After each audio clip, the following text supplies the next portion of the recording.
Assalamualaikum warahmatullahi wabarakatuh.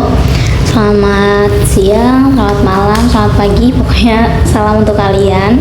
Semoga selalu dalam keadaan sehat dan selalu semangat dalam pembelajaran apapun. Nah, kembali lagi kita di bagian soal TKP. Di sini kakak bakal membahas soal TKP di tryout 3 yang sudah kalian kerjakan di kegiatan sebelumnya. Nah, di sini untuk bagian yang pertama kita bakalan bagi pada beberapa bidang, ada profesionalisme, jejaring kerja dan lain sebagainya. Nah, di soal yang pertama kita langsung aja. Di sini dikatakan Arni bekerja sebagai pegawai di salah satu perusahaan startup yang dituntut untuk menguasai teknologi terbaru setiap 3 bulan. Hal tersebut membuat Arni cukup merasa tekanan yang tinggi dalam pekerjaannya. Nah, kira-kira apa sih yang dapat Arni lakukan? Nah, di sini karena memang kita itu harus mengikuti perkembangan teknologi, mau gak mau. Sebenarnya kalaupun bukan dalam pekerjaan, kita tuh memang harus mengikuti teknologi dalam hal apapun gitu. Maka untuk bagian nomor 1 ini yang memiliki versi jawaban terbaik yang memiliki poin 5 adalah yang bagian yang mana kira-kira? Yang C ya. Kita tandai dulu yang C. Yang C itu poinnya 5.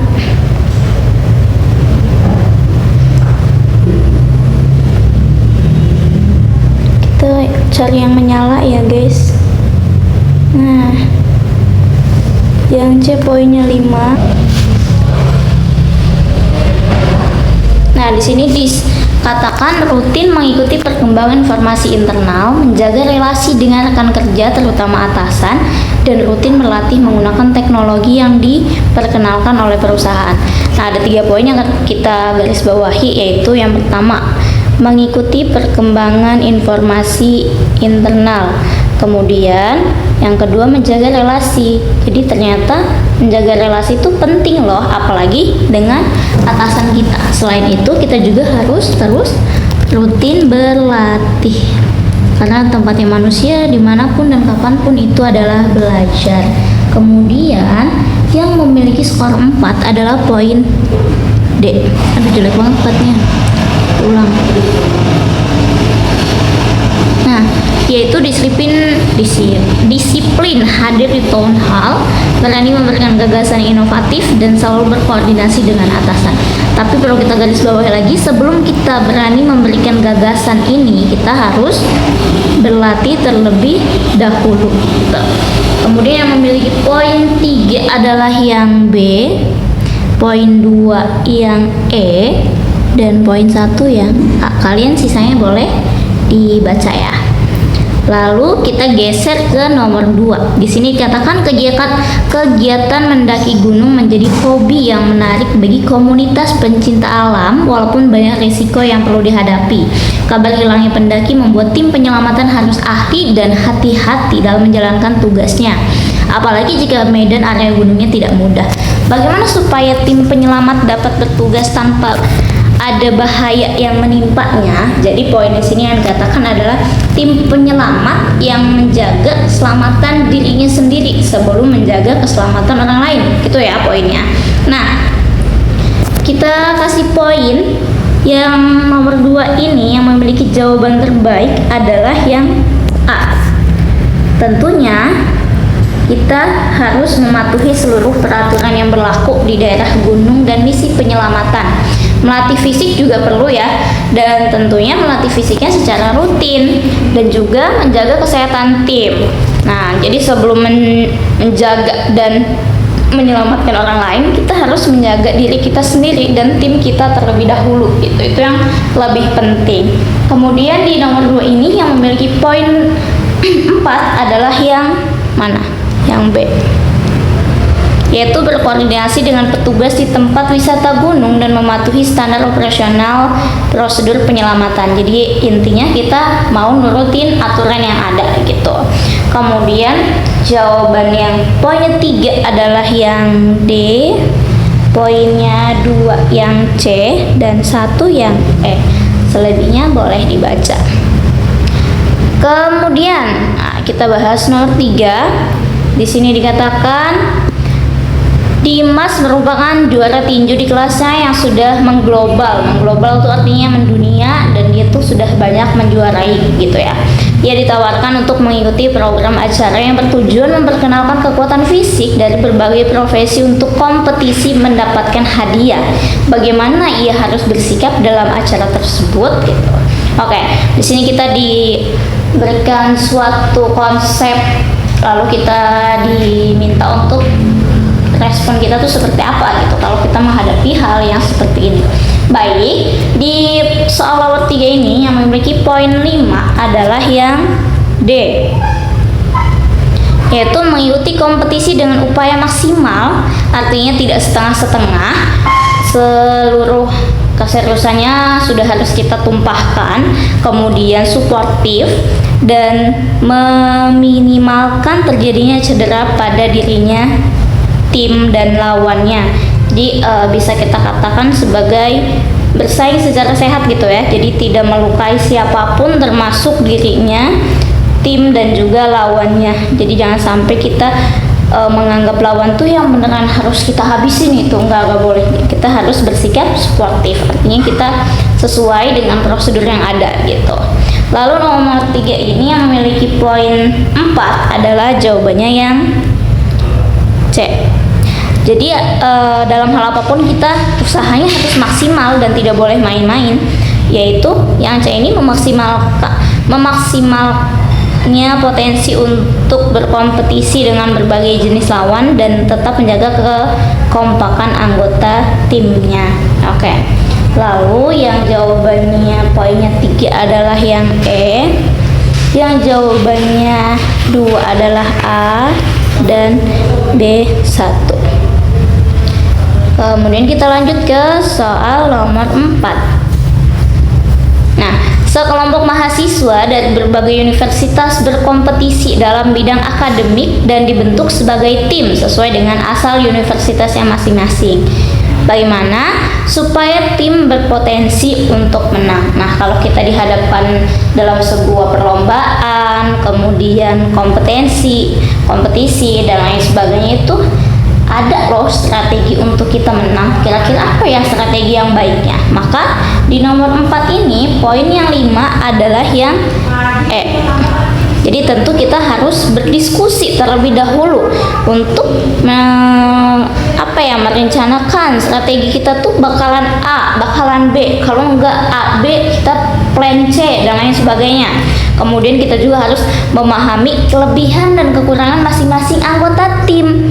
Jadi sebelum melihat ke orang lain, kita harus fokus ke anggota tim kita terlebih dahulu. Misalnya si A ini kelebihannya ngomong di depan, sedangkan si B kelebihannya dia sukanya lebih ke menghitungnya, tapi dia kurang mampu buat berbicara di depan. Kemudian si C dia mampunya menjaga perdebatan dan lain sebagainya. Kita harus tahu nih plus minus anggotanya masing-masing terlebih dahulu. Dan kemudian poin penting selanjutnya adalah saling percaya. Kalau kita udah nggak percaya sama anggota tim kita sendiri, itu tuh bakal susah banget kita buat solid buat mencapai titik kemenangan. Sama tim kita sendiri aja nggak bisa percaya, gimana kita mau menang gitu. Kemudian selain saling percaya, kita juga saling mendukung. Jadi nanti kita harus mengatakan kepada tim kita apapun hasilnya, yang penting kita sudah melakukan yang terbaik gitu. Jadi nantinya nggak ada kata-kata yang saling menyakiti, karena kita sudah sesuai dari awal untuk saling support, saling bantu dan lain sebagainya. Maka poin yang 5 itu yang E tadi, sedangkan untuk poin yang 4 adalah yang C, yaitu mengadakan sesi wawancara masing-masing peserta kompetisi dengan tidak menjatuhkan lawan, tetapi berfokus pada pendapat dan kemampuannya masing-masing. Nah, kuncinya masih sama, percaya sama tim kita dan juga saling bisa menerima pendapat gitu ya. Lalu poin 3 adalah A, poin 2 yang B, dan poin 1 yang D. Gitu. Kita lanjut ke ke nomor 5.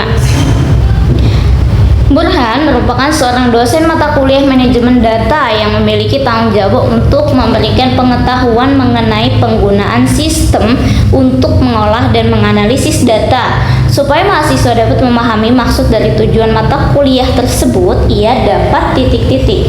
Kira-kira kalau kita jadi dosen, gimana nih supaya mahasiswa kita paham? Ya jelas dong. Maka di sini kita pernah dikatakan kalau misalnya kita tuh kalau belajar jangan cuma teori aja, tapi harus diimbangi dengan praktik. Maka nomor 5 ini yang memiliki poin 5 adalah yang D, yaitu mengajak mahasiswa untuk mempraktikkan bersama penggunaan sistem pengolahan data sambil dijelaskan sesuai dengan tujuan kompetensi masing-masing materinya. Selanjutnya yang poinnya 4 adalah yang B, lebih sering mengadakan perkuliahan secara online supaya saat menerangkan materi bisa dibarengi dengan mahasiswa mencoba sendiri cara penggunaannya di laptop masing-masing gitu. Jadi kita lebih banyakin prakteknya daripada si teorinya. Kemudian poinnya 3 adalah yang C, 2 yang E, dan 1A. Jadi ada prakteknya tuh bukan cuma sekali di akhir, tapi kita harus sering atau harus banyak. Lalu poin 6, nomor 6 maksudnya. Nah, di sini dikatakan tempat wisata masih menjadi tempat yang dituju oleh masyarakat untuk berlibur, menghilangkan penat atau mendapatkan berbagai inspirasi baru, baik di dalam gedung maupun alam. Pembukaan tempat wisata alam perlu keterlibatan seorang konsultan lingkungan yang berperan untuk meminimalkan kejadian yang tidak diinginkan terjadi di tempat wisata tersebut. Apa saja yang dapat dilakukan oleh seorang konsultan lingkungan terkait perencanaan pembukaan tempat wisata? Jadi kita posisinya sebagai seorang konsultan. Seorang konsultan itu apa sih? Jadi dia yang memberikan solusi, kemudian memberikan referensi, memberikan alternatif apabila terjadi kegiatan A, terjadi kegiatan B, C, dan lain sebagainya. Maka nomor 6 ini yang memiliki poin 5 adalah yang B, yaitu mengidentifikasi faktor risiko sesuai dengan ciri khas daerah tersebut, karena pasti setiap daerah beda-beda risikonya. Mencari sumber referensi valid untuk menentukan alternatif solusinya dan memantau aplikasinya hingga selesai. Jadi bertanggung jawab dari awal sampai akhir. Kemudian yang 4 adalah yang C, mencari referensi dari sumber yang valid untuk membuat materi presentasi yang akan dijelaskan kepada pemilik wisata dan mempersuasi untuk mendapatkan persetujuan. Jadi kegiatan mempersuasi itu tuh mengajak ya atau mempengaruhi orang lain supaya mau mengikuti apa yang kita rencanakan gitu. Lalu poin 3 adalah yang D, poin 2 yang A, poin 1 yang E. Selanjutnya nomor 7, Anda akan resign dari tempat kerja Anda saat ini karena sudah mendapatkan pekerjaan di tempat yang baru. Pengganti untuk posisi kerja Anda sudah ada dan akan mulai bekerja di hari Anda resign. Maka Anda titik-titik. Oke. Ini mana nih posisi? Oke. Opsi jawabannya yang memiliki poin 5 adalah yang A, yaitu melakukan serah terima pekerjaan atau disebutnya handover pekerjaan sampai karyawan yang menggantikan Anda paham dengan tugas dan tanggung jawabnya. Jadi baiknya kita tuh tidak melepas, kita harus mengajari terlebih dahulu gitu ya.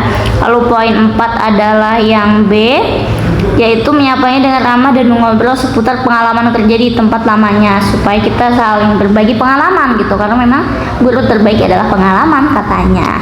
Lalu 7 ini yang memiliki poin 3 adalah yang C, poin 2 yang E, dan poin 1 yang D.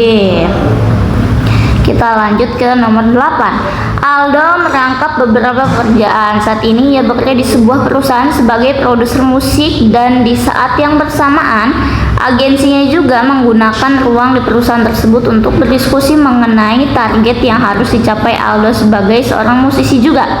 Bagaimana cara Allah bekerja supaya semua tugasnya dilakukan dengan baik? Oke, jadi kita dituntut gimana sih jadi orang yang profesional itu gitu. Lalu di opsi-opsi jawaban ini yang memiliki poin paling tinggi adalah yang mana ya? Yang C, yaitu melakukan perencanaan dengan memecah beberapa kegiatan tersebut menjadi detail yang lebih kecil dan ditentukan masing-masing waktunya untuk diselesaikan tepat waktu. Jadi kalau misalkan banyak itu rasanya berat banget, tapi kita bisa membaginya supaya terlihat lebih ringan. Lalu poin 5 adalah yang B, 4 yang B, lalu poin 3 yang D, poin 2 yang A, dan poin 1 yang E.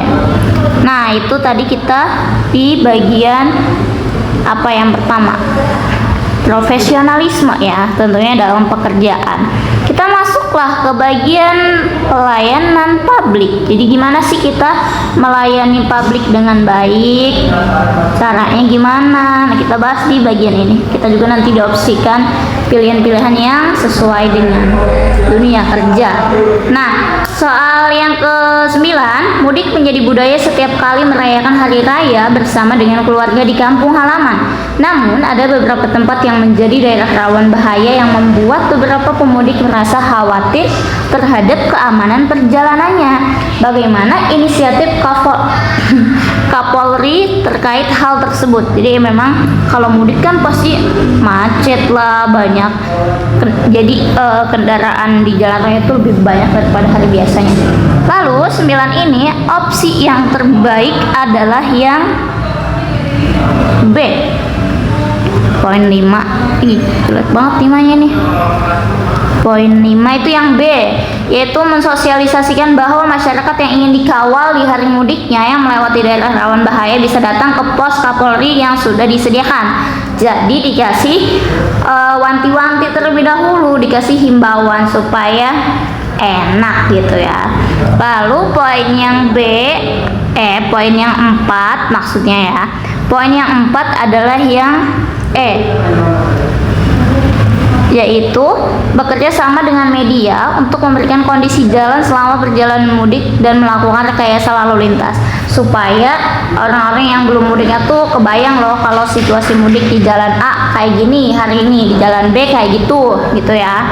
Terus 9 ini yang opsinya 3 adalah yang D, opsi 2 yang C, kok C lagi, opsi 2 yang C dan opsi 1 yang A gitu teman-teman. Lanjut kita di soal nomor 10. Kasus korupsi tata niaga komoditas timah menimbulkan kerugian ekologis, ekonomi lingkungan, dan pemulihan lingkungan yang mencapai ratusan triliun. Wow. Pada dugaan tersangka korupsi, maka salah satu peran Kejagung itu Kejaksaan Agung RI Republik Indonesia adalah titik-titik. Oke, 10 ini yang memiliki poin 5 adalah yang A. Karena sudah memang tugasnya si Kejagung ini menelusuri potensi adanya tindak pidana pencucian uang atau disebutnya dengan TPPU kepada dugaan tersangka korupsi dan menjadikan TPPU sebagai prosedur tetap atau protap. Lalu poin keempat adalah yang B. Poin yang memiliki 3 adalah E, 2D, 1C. Jadi memang tugasnya si Kejagung ya, itu menelusuri potensi kemudian sampai selesai. Lalu 11, nah hari ini ingin mendirikan sebuah perusahaan maklon minuman serbuk khusus untuk minuman yang biasa dikonsumsi oleh para atlet. Ia ingin memberikan produk yang berkualitas terbaik yang aman dikonsumsi oleh para pembeli dan dipercaya oleh para kliennya. Ia harus titik-titik. Gimana sih caranya si Rini ini kalau mau bikin perusahaan? Nah, poin ini poin 11, nomor 11 yang memiliki poin 5 adalah yang D, yaitu merekrut seseorang sebagai quality assurance yang mengerti untuk mengimplementasikan cara produksi produk minuman yang aman sesuai dengan standar internasional dan nasional. Jadi kalau kita, Kalau kita sendiri kan belum tentu bisa ya, jadi kita harus mencari orang yang profesional. Lebih baik seperti itu untuk menanggung resiko yang lebih besar gitu. Kemudian yang poinnya 4 adalah yang B, poinnya 3 yang C, poinnya 2E dan 1A. Lalu kita lanjut ke nomor 12. Anda memiliki sebuah yayasan yang bergerak di bidang pendidikan, namun yayasan Anda sedang mengalami krisis keuangan karena beberapa siswa didikan belum mampu melunasi pembayaran sekolahnya. Apa sikap yang Anda ambil? Oke, ini kalau kita dihadapkan sebagai situasi dalam dunia pendidikan. Nah, jawaban terbaik adalah kita tahu ya, nggak semua masyarakat mampu, maka kita harus punya opsi lain nih. Dari mana dana yang bisa kita dapatkan selain dari SPP-nya anak sekolah? Maka nomor 12 ini poin yang 5 adalah yang E, mencari donatur yang dapat memberikan beasiswa dan keringanan biaya pendidikan ke yayasan Anda. Dengan adanya si donatur ini, maka untuk bagian pembiayaan bakalan lebih terasa ringan karena memang ada yang bertanggung jawab gitu. Selain itu juga bisa meringankan biaya anak-anak yang memang kurang mampu. Lalu 12 poin 4 adalah yang A, poin 3 yang B, 2C dan 1D. Oke, kita lanjut 13. Beberapa pelanggan loyal mengungkapkan cukup kecewa dengan pelayanan customer service yang tidak menghitung beberapa struk belanja sebagai syarat mendapatkan poin hadiah karena sudah banyak tinta yang luntur sehingga sulit terbaca. Jika Anda sebagai seorang customer service, maka Anda akan titik-titik. Memang kalian tahu kan struk belanja dari minimarket, dari supermarket itu kadang hilang karena memang tintanya kalau disimpan lama-lama bakalan hilang. Maka di poin 13 ini yang memiliki meski baca ya, yang memiliki poin tertinggi adalah yang mana ya? Yaitu yang B, memberikan saran untuk melaminating dan atau memfoto struk-struk tersebut lalu dikirimkan ke nomor chat customer service yang tetap legal terhitung poin atas persetujuan atasan. Jadi opsinya, kalau memang tinta itu kan pasti bakalan luntur ya, kita harus punya opsi kegiatan atau tindakan yang lain, yaitu dengan melaminating. Tahu ya melaminating? Ditutup dengan kertas gitu, bukan dengan kertas, dengan plastik sehingga dia tidak bakalan luntur, tulisannya tidak bakal hilang. Lalu atau opsi paling gampangnya adalah difoto, karena kalau sudah difoto sampai kapanpun bakalan tetap abadi kecuali kehapus gitu. 13 itu ya. Opsi yang B, opsi yang 4 maksudnya, yaitu yang E, bekerja sama dengan tim untuk teliti menghitung poin hadiah dari semua persyaratan yang sudah dikirimkan oleh pelanggan dan mendokumentasikannya ke dalam sistem aplikasi yang disediakan. Oke, poinnya ada mendokumentasikannya juga sama, jadi kita harus punya opsi lain. Lalu poin 3 adalah yang D, poin 2 yang A, poin 1 yang C. Kita lanjut nomor 14. Fahri bekerja di suatu perusahaan produk susu. Suatu hari ia menerima komplain dari pelanggan karena produk susu yang dikirimkan sudah berubah rasa, menggumpal, dan juga berubah warna. Sehingga Fahri perlu untuk titik-titik. Ini kita langsung pilih opsi jawabannya. Jawaban yang memiliki poin 5 adalah yang A dong, yaitu meminta maaf dan segera mengganti produk susu tersebut ke alamat pelanggan tersebut. Karena memang walaupun itu di luar kendali kita, ya justru karena di luar kendali kita harus meminta maaf terlebih dahulu. Ini hal yang paling sepele dan juga kita harus bertanggung jawab. Kemudian poin yang 4 adalah yang B, tracking produk yang sudah kadaluarsa tersebut lalu melaporkannya pada staf yang bertanggung jawab. Kemudian poinnya C3, poin D2, 1E. Oke, kita lanjut nomor 15. Ada pelanggan yang mendatangi Dita sebagai seorang supervisor. Ia menyayangkan pelayanan dari seorang sales yang menjual produk kepadanya tersebut mengancam akan menyebarkan kepadanya dengan cara memaksa dan ternyata produk hampir kadaluarsa. Pelanggan tersebut mengancam akan menyebarkannya ke media jika tidak ada respon dari komplainannya tersebut. Apa yang harus Dita lakukan? Oke. Kalau kita dihadapi situasi seperti ini, maka opsi terbaik kita adalah yang bagian susahnya. Bagian C.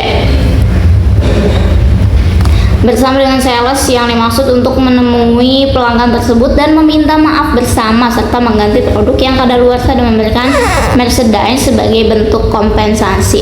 Jadi sama poinnya kayak yang soal tadi ya, meminta maaf dan bertanggung jawab gitu. Karena kita harus bersikap profesionalisme walaupun memang kadang ada hal-hal yang berlakunya tuh di luar kendali kita, tapi kita harus bertanggung jawab juga tentunya. Poin 4E, poin 3B, poin 2A, dan 1D.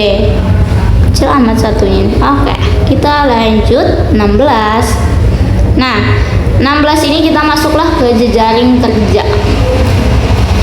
16, sebuah proyek penelitian kesehatan yang dipimpin oleh Irma sedang menemui hambatan. Mereka mendapati komentar dari warga setempat yang berasumsi adanya campur tangan politik dan penggunaan data ilegal. Ilegal tuh berarti tidak resmi ya. Bagaimana tim Irma meyakinkan warga setempat untuk dapat andil dalam proyek penelitian tersebut? Nah, kalau kita menemukan hal seperti ini, maka kita poin 5 adalah di bagian E, yaitu menemui tokoh masyarakat di daerah tersebut dan mengajak kader untuk membantu meyakinkan warga dengan pendekatan empati dan rasional.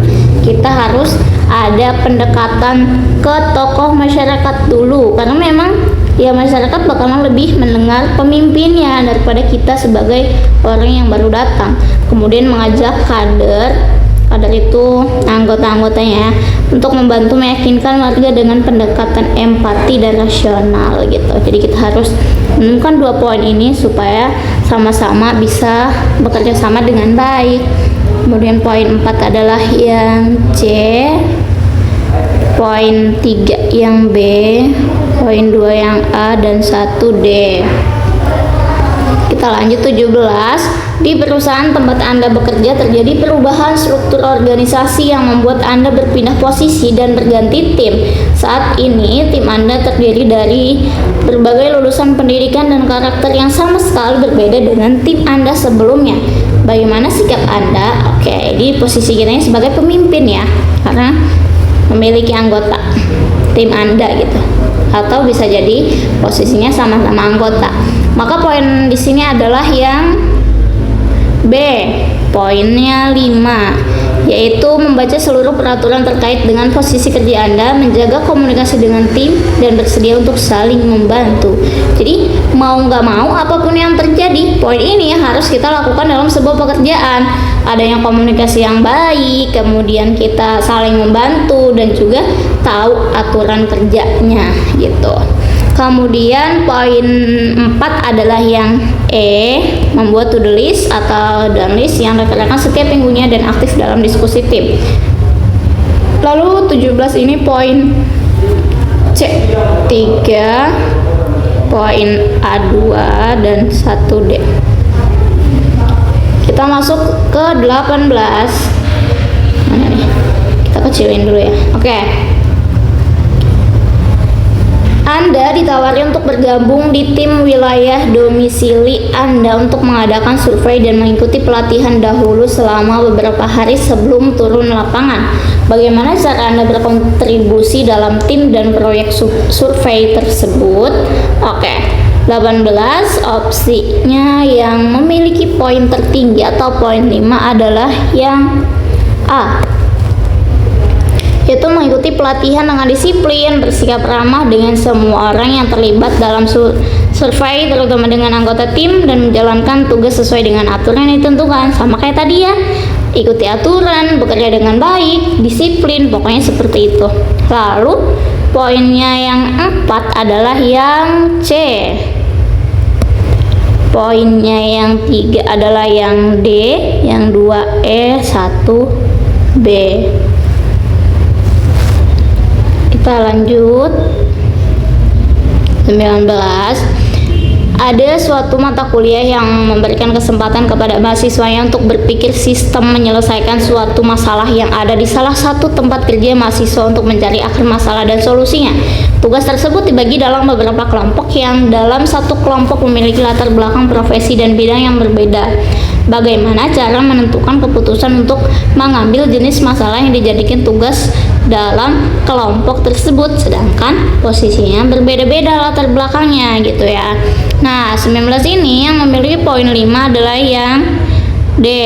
Jadi karena kita beda-beda, kita masing-masing memberikan satu jenis masalah sistematis di tempat kerjanya dan mengambil suara terbanyak sebagai keputusan bahwa pilihan tersebut dapat diselesaikan dengan tujuan tugasnya. Atau musyawarah ya.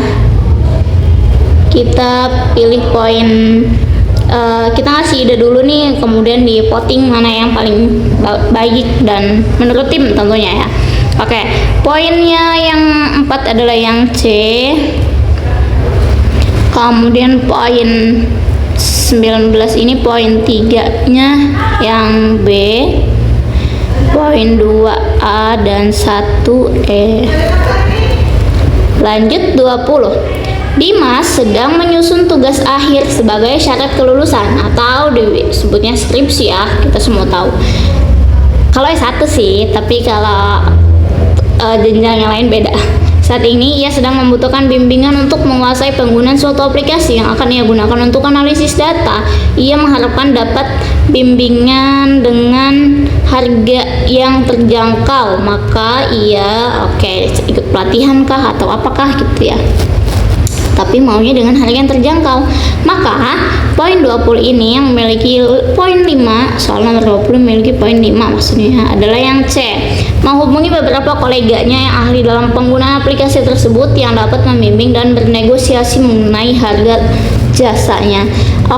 Karena memang tadi juga kakak pernah mengatakan kalau kita tuh harus memperbanyak relasi. Nah, kalau kita punya kolega atau relasi yang baik, maka kita bisa bernegosiasi atau tawar-menawar terkait fee-nya atau harganya gitu. Lalu poin 4 adalah yang E. Poin 5. Yang 4 itu mengumpulkan puluhan sumber referensi yang dapat menjelaskan hasil dari analisis datanya. Jadi kayak ya udah kebalik. Ini D ya. Sorry guys. Yang poinnya 4 itu yang E. Yaitu meminta bantuan temannya untuk menjelaskan mengenai cara analisis data dari berbagai jenis aplikasi, kemudian menentukan aplikasi mana yang akan digunakan. Kalau yang E tadi tuh 1 karena dia berarti nggak pakai konsultan atau nggak pakai pembimbing. Poin 2 dan 3-nya adalah B dan A. Boleh dibaca lagi ya. Lalu 21. Anda memiliki sebuah komunitas yang perhatian terhadap sampah dan pengelolaannya untuk membantu mengurangi jumlah sampah di Indonesia. Banyak sungai dan tempat alam lainnya yang tercemar sampah yang memadatinya. Tentunya pembersihan dan daur ulang sampah tidak dapat dilakukan oleh komunitas Anda saja karena memang kan pasti banyak. Tetapi perlu bantuan orang banyak. Apa yang akan komunitas Anda lakukan? Kita harus mencari relasi dari komunitas atau tempat yang lain. Maka 21 ini opsi yang paling baik atau yang paling banyak adalah yang B, yaitu mempromosikan kegiatan komunitas Anda di sosial media dan mengajak masyarakat untuk serta dalam kegiatan tersebut. Jadi kita cari orang untuk berkolaborasi ya. Semakin banyak yang join dengan komunitas kita, maka kegiatan kita bakal lebih ringan. Caranya adalah dengan mempromosikan di media sosial atau sosial media, karena ini memang hal yang atau media yang paling baik untuk kita menyebarkan informasi. Lalu poin yang 5 udah tadi, poin yang 4 adalah yang D. Mengadakan pelatihan untuk pengelolaan sampah yang dapat memberikan nilai ekonomi bagi masyarakat. Oke. Jadi supaya masyarakat yang tertarik, ya kita kasih tahu kalau manfaatnya pengelolaan sampah tuh bakalan bisa dijual produknya gitu atau bagaimana. Lalu poin 3 adalah yang C, poin 2 yang A, dan poin 1 E. Kemudian kita ke soal nomor 22.